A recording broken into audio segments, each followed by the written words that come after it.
Hello, and welcome to a new episode of the FSC Radio.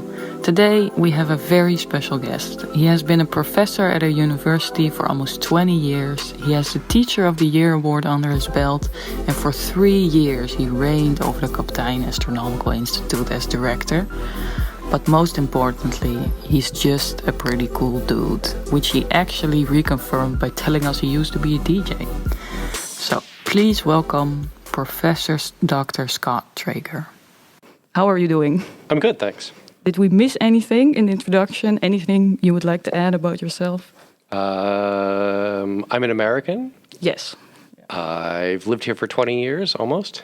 I'm saying a lot. That's fine. That's fine.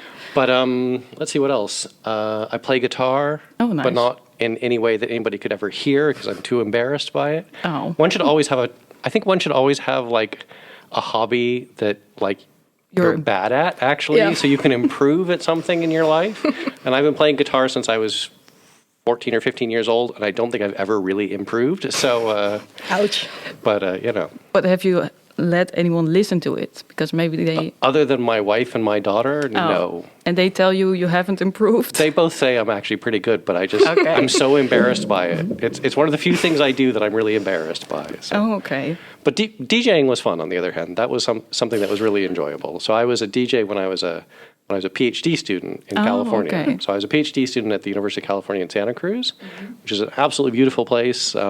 Looks out over the Monterey Bay, and you know, one of the first times I was there, one of the professors took me to lunch, and we were sitting at a picnic table and looking out over the bay, and he points up at the sky and he says, "Look, it's a cloudy day in Santa Cruz," and there was one cloud in the sky. And I thought, this is a bit of a lie, isn't it? Because I lived in I actually grew up in California, so I actually knew that it wasn't quite like that. But no, I was a DJ for I think 2.5 years until I met my wife, and then I decided I really need to concentrate on like my relationship with my future wife rather than actually screwing around being a DJ for 2.5 years. So how did you start DJing? Well, I'd always been interested. I'd always listened to the radio growing up, and I always loved music, and I loved hearing music and playing music, at least by myself, and I was always interested in how the process of radio worked, and I wanted to know how it worked. And I thought, okay, well, there's a campus radio station. When I was an undergraduate, at the University of California at Berkeley, which is a bit north of Santa Cruz. Okay. And but it was really high power. You know, it was like, you know, you had to work your butt off to get to be a DJ in Berkeley. And the slots were really popular, and actually it was a pretty influential radio station in the Bay Area, the San Francisco Bay Area. But so I thought maybe I should just make it through my undergrad and then think about try again. Then try again. So I got to be a PhD student, and after about a year, I thought, let's try it and let's see. And so I went through a training course of, I think it was about 3 months actually, and I had to learn all sorts of things like what 7 words you can't say on American radio. Okay. We didn't get any training course. Which I'm not going to repeat here. Okay. But and certain other things you can and cannot do. And I learned how to control my voice a bit better, not to say such loud S's, although I'm doing it now, and how to p and b and all this stuff that pops a microphone, right? Sibilants and percussive noises. And so I learned not to do that, although I'm doing it now because I haven't done it for 25-ish years. 28 years, maybe.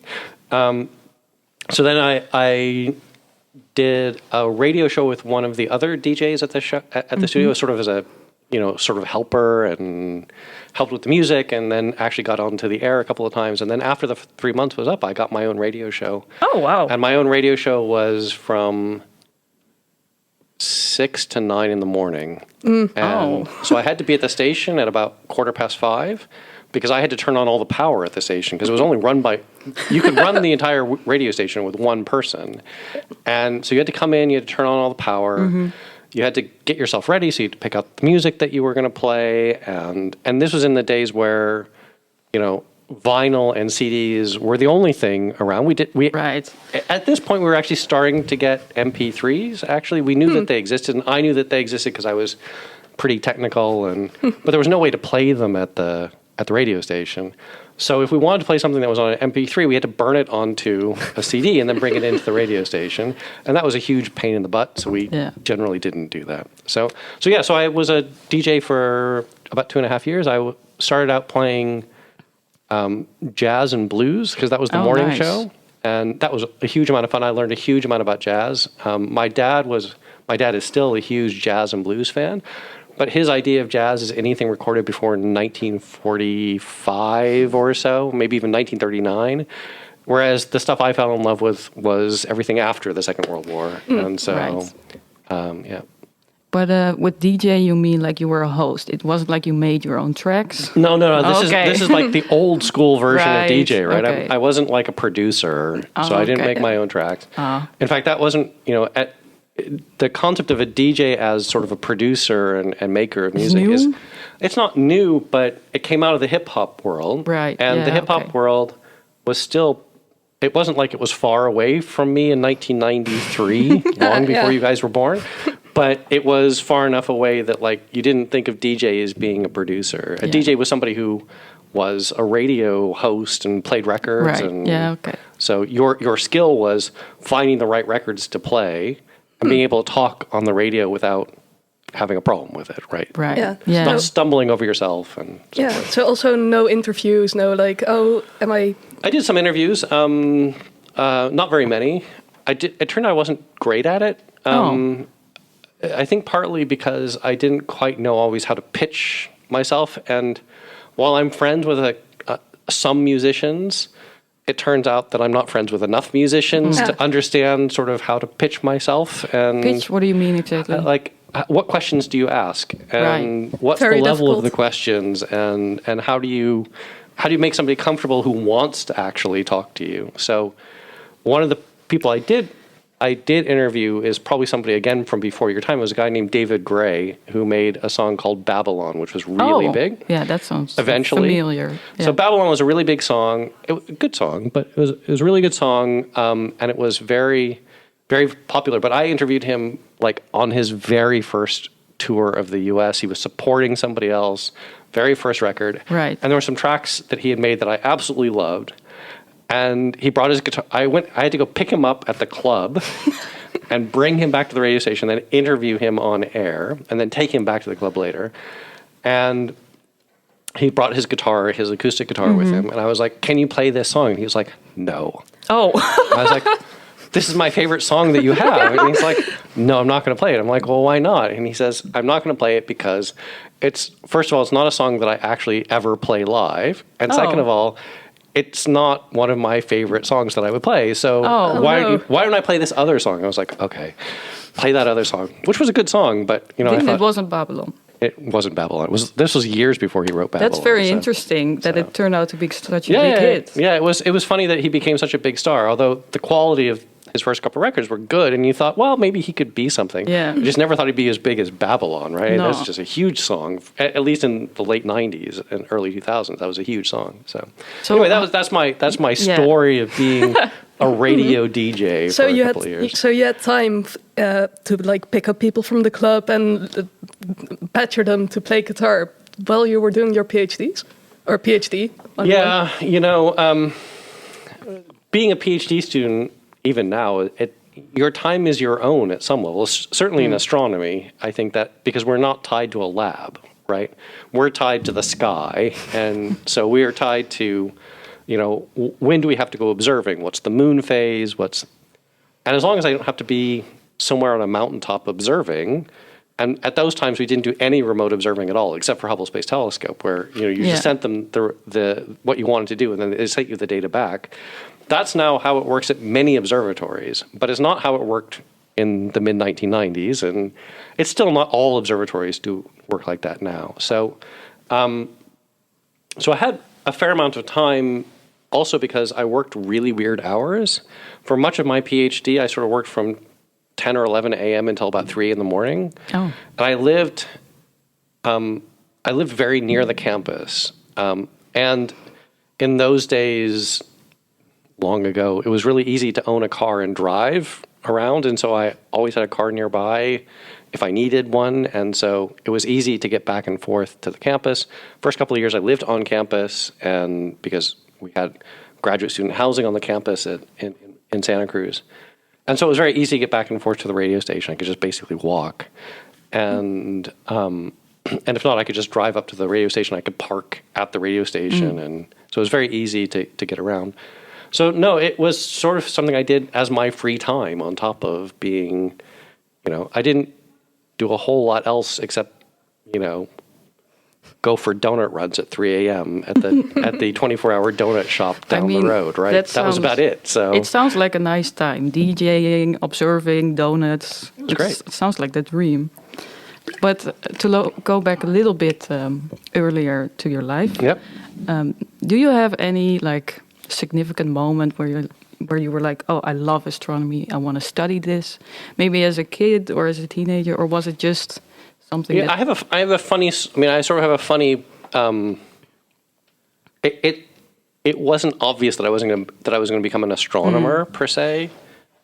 I was born on the 24th of July, 1969. Okay.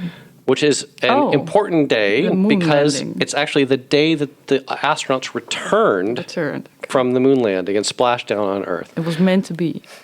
My parents never let me forget it my entire childhood, right? You were born on the day that the astronauts splashed down back on Earth from Apollo 11.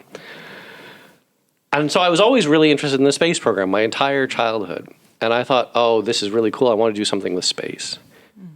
And my father, who knew how much I loved the space program and all things space related, and took me to see 2001: A Space Odyssey when I was 5 years old. That's not a good age for that movie. And it blew my little mind. Really? You didn't fall asleep, or? No, because I was just so terrified through the entire last. I've now seen that movie I don't know how many times, but it's the end of it. Yeah, the last hour of it basically makes everybody fall asleep unless you're high or you're 5 years old apparently. Yeah. And so I loved it. I thought, this is great. I'm going to be, I want to do something around space. And as a kid, I always loved things that were very sort of exact science-like. So I loved math. I loved anything where I could touch something with my hands and make it do something. So I was very much into, I love Lego. I still have all the Lego from when I was a kid. I still buy Lego. I still spend a couple $100 years a year on Lego sets. That's awesome. Because I'm just addicted to this stuff. And it's way too overpriced, but it's still great stuff. And I think that's actually one of the reasons why I like audio equipment and guitars and amplifiers. I build my own guitar pedals because I just love doing things with my hands that are sort of like mechanical and electronic and that can do something. And then my wife complains I never do any of the other things around the house. I never fix this thing or that thing, but So it sounds like it was kind of a result of the time you were born in. I think it was. But I was really convinced. I was convinced from the time I was very young that I was going to be a scientist. And I was convinced from the time I was very young I was going to be a professor. And I was convinced I was going to be a professor because my dad was a professor. Oh, okay. I was going to ask. But my dad was a professor of something completely different. My dad was a professor of journalism. So he was an expert until he retired. He was an expert on actually sort of what we're doing now, which is on student press law. So basically the law in America of what students, particularly high school students, but college students at some level, but when you're a student at an educational institution, what rights do you have to criticize anything? What's the freedom of speech rights that you have in America? Because freedom of speech is enshrined into the Constitution. Yeah. But the question is always, do children, particularly people under the age of 18, fall under that? And the answer is, of course they do, but lots of people think that they don't. So that was my father's specialty, and my father actually eventually became a lawyer working on the law around cable television. and in America. And he eventually went back to being a professor some years later. So he spent 10 years as a lawyer and then went back to being a professor, and actually he was a professor of journalism and law after that. But I thought, okay, well, I'm going to be a professor. I'm going to be a scientist. And so I went through science classes in high school because in America, it's not like you take all these science classes in parallel like you do here. My daughter's now a first-year student in Wageningen, so I've been through the VWO course. I know what it is. And you don't do all this thing in parallel in the U.S., really. What you do is you take one class, and then you take the next class. And So the first class I took in the first 2 years of high school, I lived near Washington, D.C., and I went to a very, very good high school. At the time, it was thought to be the best high school in America, the best, at least, public high school in America. And I took biology and chemistry. Okay.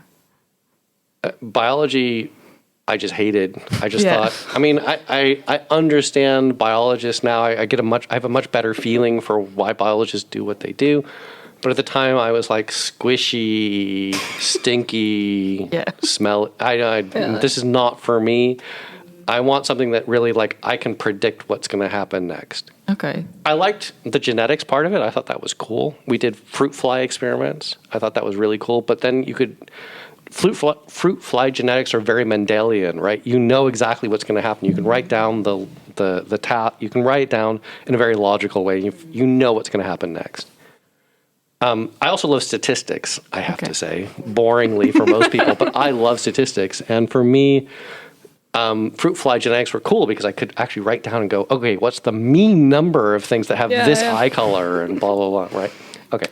So then I took chemistry, and I've got a great story about the chemistry class, but I'll come back to that in a second. And chemistry, just to me, was like alchemy. I was like, what the heck is going on? I have no idea. I can do it, but it's like, am I turning lead into gold? What am I doing? Why am I doing this? What does it mean? Where does it come from? I didn't know any of that. And it wasn't until much later, when I was an undergraduate, and especially when I was a PhD student, that I understood where all of that came from, because I understood the basic underlying physics of chemistry, because I understood statistical mechanics and thermodynamics. And then I could understand, okay, well, that's what's happening in chemistry. I'm still no good at it. I watched my daughter do chemistry because she's now actually a food technology student at Wageningen. And so chemistry and biology is what she had to focus on. I was like, I can't do any of this. I don't know. But how do you go from biology and chemistry to astronomy? To astronomy. Okay, so I moved schools midway through high school. So in America, most high schools are 4 years, and I spent the first 2 years in Washington, D.C., and I spent the second 2 years in Denver, Colorado. That would be my nightmare, to move during your high school time, or was it not so bad? Yeah, it's a good question. It's a good question. It didn't throw me off as much as you might think, for a couple of reasons. One is that I had moved a bunch of times already. Okay. My father, being an academic, moved quite regularly. By the time I was at the end of high school, I was born in California. When I was 1 week old, I moved to Minnesota. Lived there for 3 years, moved to Phoenix, Arizona, actually to Scottsdale, which is right next to Phoenix, for a year. Then moved to Southern Illinois, to a place called Carbondale, Illinois, for 6.5 years. Then I moved to Palo Alto in California, where Stanford University is, where my dad was a law student for 3 years. Then I moved to D.C. for 3 years, and then I moved to Denver to finish the last 2 years of high school. And so for me, moving wasn't a trauma. Okay. On the other hand, I would also say that the pressure of being at the top U.S. public high school was very high. And even though I was in a group of kids who all wound up being top of the class, it was not so nice, and my sister absolutely hated it. It's more complicated by the fact that my sister is actually mixed race. She's part black, and it was not a good time in America to be a black person in the suburbs. It's still not a good time in America to be a black person in the suburbs. and we moved to inner city Denver, which is not terribly inner city. It's not the Bronx, right? And it was much better for her. Oh, okay. And so for a family, it was much better to move away from DC and to a place where my sister felt much more comfortable. Yeah. And my sister has actually, she and I both went to Berkeley as undergraduates in California. And after a little bit of wandering around, she actually wound up moving back to Colorado and still lives in Denver, very near where my parents, not too far away from where my dad lives. My mom passed away recently. So for her, that's home. My sister really, so for me, it was like, I can move, it's okay. Yeah. And I have to say that it was easier in Denver, and I wound up getting better grades in Denver. Okay. I didn't have such a tight group of friends in Denver, and I think I was also going through a phase in my life where I was if emo existed in 1985, I would have been. But I was a metalhead, actually, which was the thing, right? So I was like long hair and leather jacket and black T-shirts and Piercings? the piercing came later. Okay. I'll come back to the piercing. Tattoos? No tattoos. Okay. I don't believe in needles. Except for vaccines. I'm totally for vaccines. Okay. Vaccines are awesome. Mm-hmm. I don't actually mind needles. I just don't want permanent. I have enough permanent scars. I was born with clubfoot. So I was born with my foot not in a normal configuration, but actually bent backwards towards the leg. Yeah. And so I have many, many scars from the operations. I had 8 operations before I was 10 years old to correct that and to correct the length, to even out the length of my legs. Right. And I have enough permanent scars. I don't really need more. And I've never actually found a design that I wanted permanently on my body. Yeah, that's such a big pressure. And so there's nothing that I would say, I need to have that as a tattoo. So I'd rather spend my money on other things. So, Denver was a weird time, but I did really well in school. And in fact, I wound up spending my senior year, my 4th year of high school, wound up spending half of it at high school and the other half actually going to university. Oh. So I actually started university almost a year and a half early because I actually did a summer program between my 3rd and 4th years of high school where I did physics and math. I took the beginning of calculus. I took sort of calculus 1, and I took sort of the first semester of physics. And then I went to university and I wound up doing linear algebra and vector calculus and basically the second half of undergraduate physics. And that was when I convinced myself, I didn't want to go on, and I wanted to be a physicist. I really, really, really, really wanted to be a physicist. I was going to be a theoretical particle physicist. Okay. And why? Why would anybody do such a thing? Well because it sounds no. Go ahead. It sounds like when we were talking about chemistry, and you wanted to understand how it works, then. Particle physics makes sense, I would say. Absolutely. And I mean, I always want to know how something works, but I also want to know why it works. And my PhD supervisor was like, never ask why. Only ever ask how. Because why is philosophy and how is science? But I'm sorry, I always wanted to know why something worked. I can relate, And so for me, I always wanted to get to the lowest possible level. I wanted to get to the thing like, why is this happening? And when I do the open days for astronomy, for example, which I love doing, I always say, look, in astronomy, what we do is we try and understand the physics of the universe. And what we're trying to learn is how do things work in the universe? We love the pretty pictures. They're great. But why does it look the way that it does? What processes happen to make it look this way? So that's what I wanted to know. I wanted to know how the universe worked, right? And so I had seen a really cool TV program by somebody who actually was a Berkeley professor. It turns out he was a Berkeley professor in journalism who had a sort of part-time position in astronomy. Oh. He had a PhD in astronomy, but he had become a journalist and then gotten a professorship in journalism. Kind of like your dad. A mixture sort of like between my dad, you and your dad. Yeah, exactly. And he wrote a great book a bit later on called Coming of Age in the Milky Way. His name is Tim Nice. Ferriss, and it's I have it in my office. You're welcome to come by and borrow it. Nice, actually. yeah. Although it's really out of date now. It's really 30 years out of date. But anyway, and he did a television show on the public television station in the U.S. About the beginning of the universe. And it was, in some ways, a sort of modern updating of a really classic book called The First 3 Minutes by Steven Weinberg, who recently passed away, but was a Nobel Prize winner. He helped understand the electroweak force in physics. And Ferriss did this amazing TV show trying to teach people how the beginning of the universe works. But he said, look, we don't understand this. We just don't understand what happens on the Planck scale, right? So we don't understand at the very small scales what is happening. We certainly don't have any sort of way of combining gravity with the strong force, with the electroweak force. Yeah. So we don't have any way of doing that. And so I thought, that's what I'm going to do. Very ambitious. Because I'm 18 years old and Yeah, arrogant yeah. as anything, and I'm convinced I'm the smartest person in the room, and blah, blah, blah. But doesn't that frustrate you now? Like the idea of, like, if you always want to know why, if you always want to know why stuff happens, like at some point, like we don't know why those forces exist or what happened before the start of the universe. Do you ever give up on that ambition? Like, Yes and no. The answer is I've learned not to be so ambitious even in my research.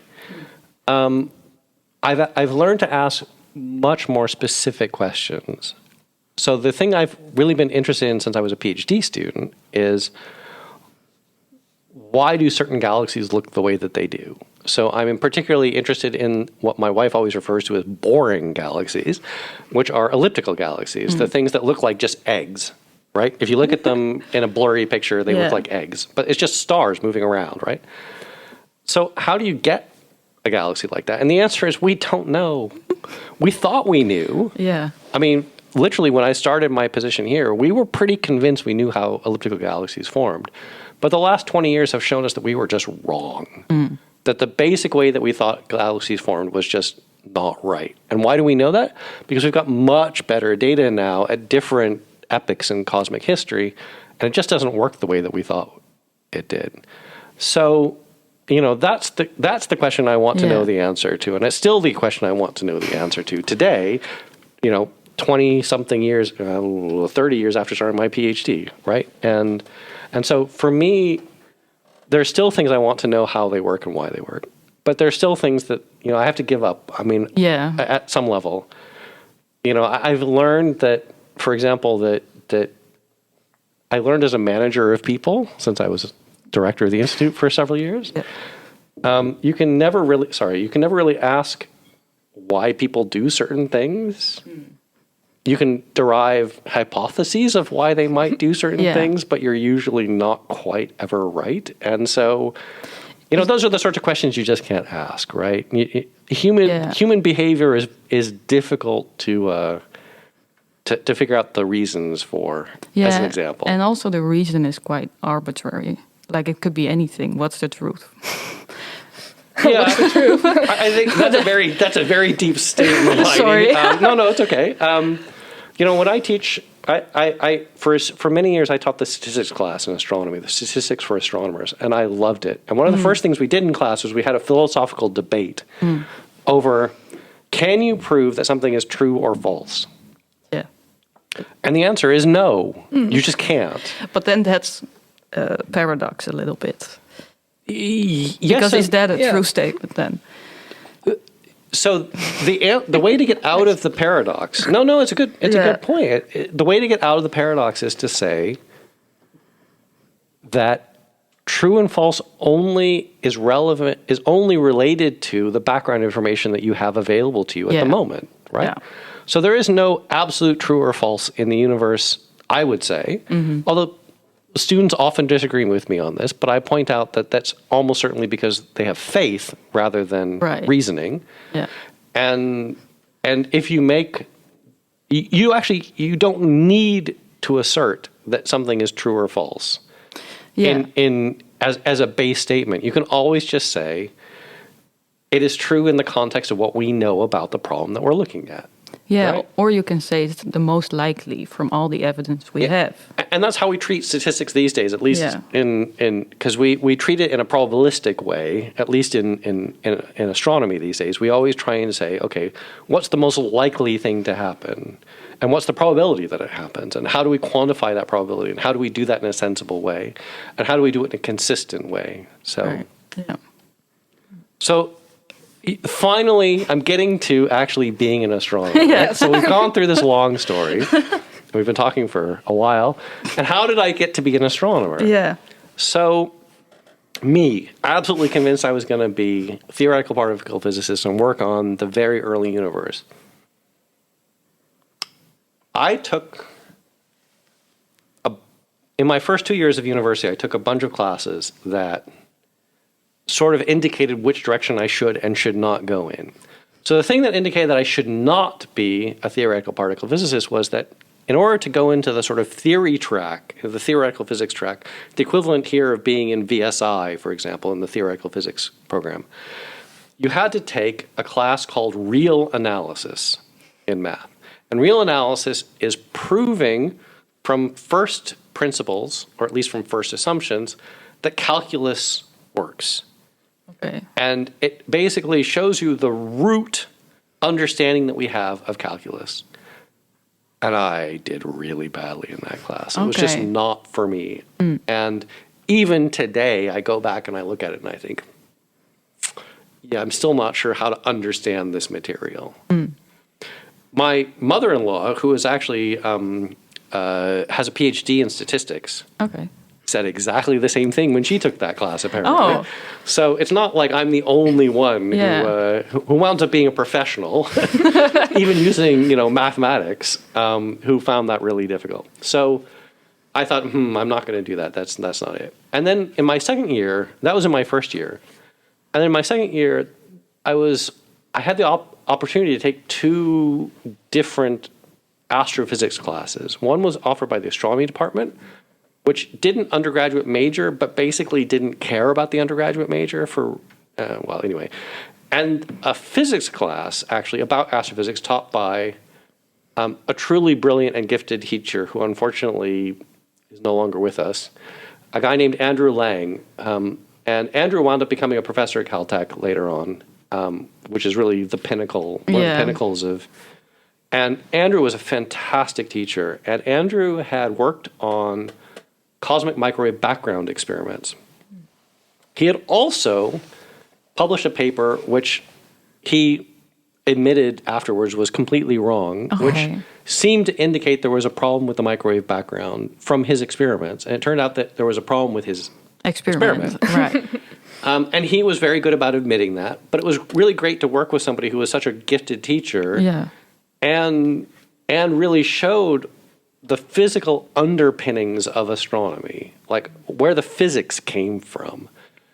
And I took that class and I was like, this is what I want to do for the rest of my life. At the same time, I took an astronomy class taught by a very, at that point, quite senior, about to retire professor, a guy named Ivan King, who is famous in astronomy for the King Law, which is a description of what the shape of a kind of stellar system, globular clusters, is, and how it comes about, and actually the statistical physics underpinning why it works this way. And Ivan, it turned out, I'd spent the summer between my first and second years working at what I refer to as the bomb factory, where they made nuclear weapons for the U.S. military. The Lawrence Livermore Lab. The Lawrence Livermore National Lab. And the bomb factory, I worked in the non-bomb part of the bomb factory. That's nice. Because I didn't have security clearance, thankfully. Oh, okay. And I worked in the plasma physics division, which were actually building detectors for space satellites, for space telescopes in what is called the extreme ultraviolet. So basically between sort of what we think of as the ultraviolet and X-rays, there's a region where temperatures about 100,000 degrees are typical of the sort of photons that you see. So I spent a summer helping to design a detector for one of these missions, which actually flew eventually. But what I did for it really wasn't included because I sucked at that particular thing. And anyway, I worked there for a summer, and after the summer, I was just like, I'm never going to be a physicist because I don't want to work for the military.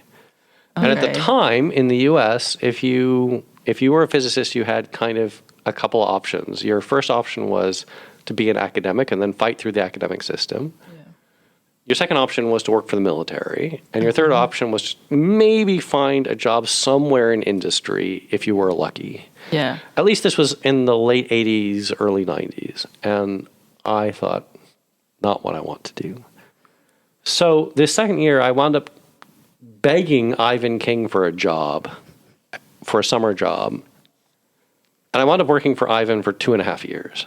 And Ivan was a grumpy old MF, but was also one of the sweetest, kindest, thoughtful, one-on-one. He was just great. And he was just a fantastic teacher. He taught me all sorts of things, and he yelled at me for all sorts of things, all of which I try and be much nicer to my own students about. But at the same time, Ivan was a total sweetheart and took the time to teach me all these things that he didn't have to. He didn't have to go out of his way to teach me all these things. But he had a grant, and he had no PhD students because he had basically, all the PhD students were scared of him. They just didn't want to work with him. He was just terrifying to them. They used to refer to him as Ivan the Terrible, right? So it was always a bit of it. It was always interesting. And then, that's how I became an astronomer. And that's the whole long story. So yeah, that's it. It was a really weird, winding path. I always knew I wanted to do something with space. I always loved space. I was addicted to science fiction. Still am. Read a huge amount of science fiction. I just wanted to do something that had to do with stuff outside of the Earth, basically. Yeah, we have a question for that, actually. Sure. Right. Wait. If you look for the question, then I will ask another question. Ask the question. So you said that you didn't want to work for the military. Was that just due to like the culture there, or due to like the ethics stuff, or all of the above? Yeah. I come out of a family that is at least in American sense, was very left wing. My grandparents were in the Communist Party of America. Oh, yeah, okay. At least my father's parents were in the. In fact, when I was working at Livermore, they had to do a preliminary security clearance, and they asked me, "Are you or your immediate family members of the Communist Party of America?" And the answer is no. I said, "Thank God they didn't ask me about my grandparents." My Jewish grandparents, my father's parents, they worked in the garment industry, and the garment industry in the U.S., which was very heavily populated by Jewish people, was also very heavily communist up until the 50s when the Red Scare happened in the U.S. So my grandparents in the 40s were definitely card-carrying members of the Communist Party, and so I come out of a very labor-oriented, and my father especially is a hardcore pacifist. And he was always really unhappy with even the thought of my working at Livermore, let alone actually working at Livermore. And the other thing was that I spent a fair amount of, because I was living about an hour away, and I had to I worked actually part-time in Berkeley, and I worked part-time at Livermore. And Berkeley and Livermore about an hour apart. I had to take a sort of ride share, a carpool. The 2 or 3 days a week I went out to Livermore, and it was full of people who were working on the other side of the fence, as we would say, who were working on the bomb side of the fence. And I would hear them talk, and they would never talk about what they were working on, except sometimes in the most absolutely general terms, and only if they were working on things that were declassified or at least unclassified. And I thought, I don't want to work with these people. I just have no interest in working with these people. And I several times in the future, I ran into people for other reasons because of things I was doing in astronomy.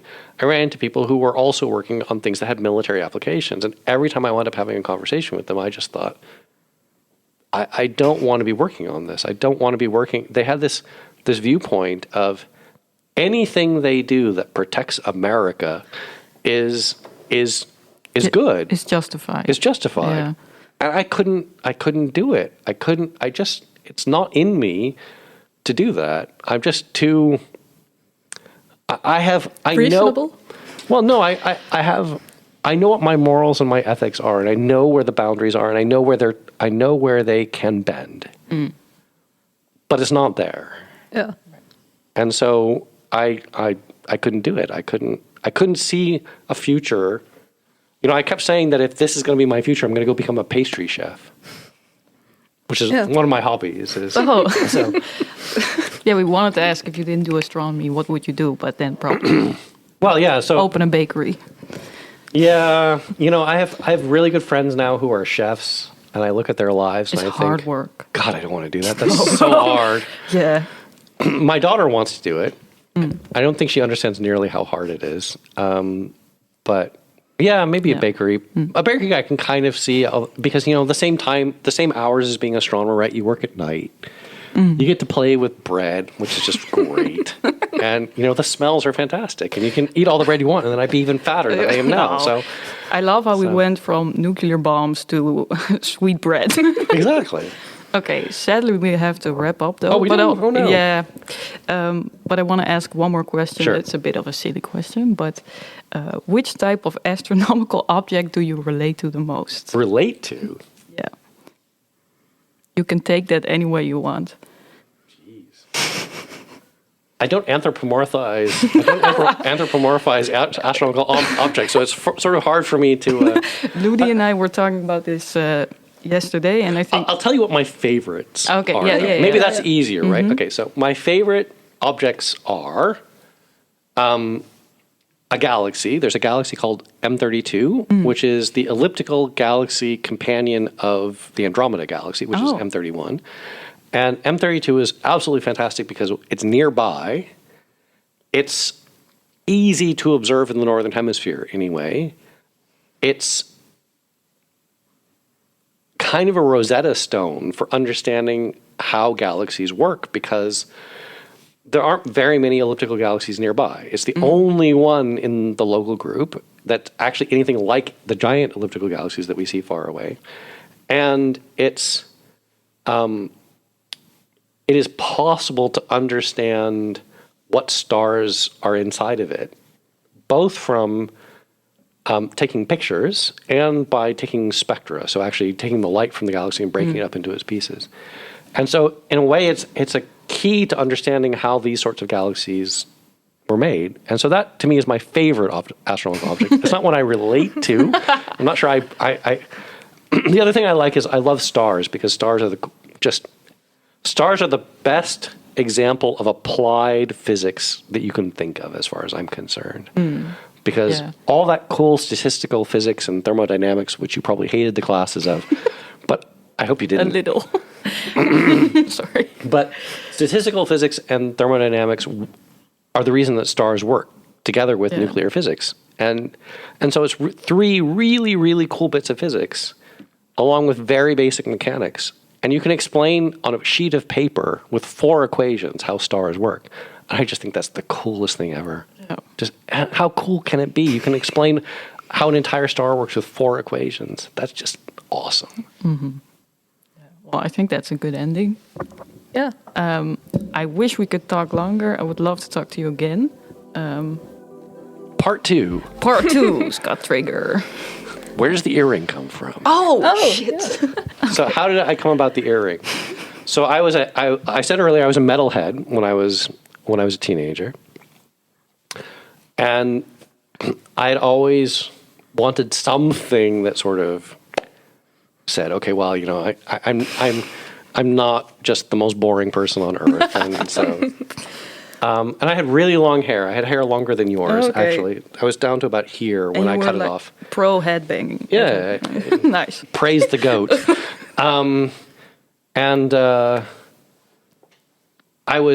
19 years old. I was about to turn 20. And I thought, okay, well, I'm going to have to do something stupid, idiotic, teenagey as my last act of being a teenager. And the day before my 20th birthday, I was in Berkeley, and I was with a friend, and I said, look, I have to do this. I have to get I have to at least get my ear pierced before I turn 20 so I can still do something dumb and teenagery one more time. No, you know, all the sort of stupid stuff I did as a teenager, this is the last thing I'm going to do. And so I got my ear pierced when I was, and later on, I wore different earrings for a long time, and usually things having to do with daggers or dragons or crap like that. Later on, I stole an earring from my mother, which is the one that I still wear today. Actually, I only take it out once in a while to clean it, but ever since I've been wearing my mother's earrings since I was like 25 or something. So I think that's really cool. Yeah. So. And also sweet. it looks cool. Thank you. Yeah. So I hope you guys enjoyed this conversation. And I did very much. Thank you. Yeah, I did as well. Although I got to talk most of it. So. Yeah, well, that was the meaning of the interview. Or the purpose. Yeah. Well, goodbye. Thank you. Thank you. Bye. Thank you.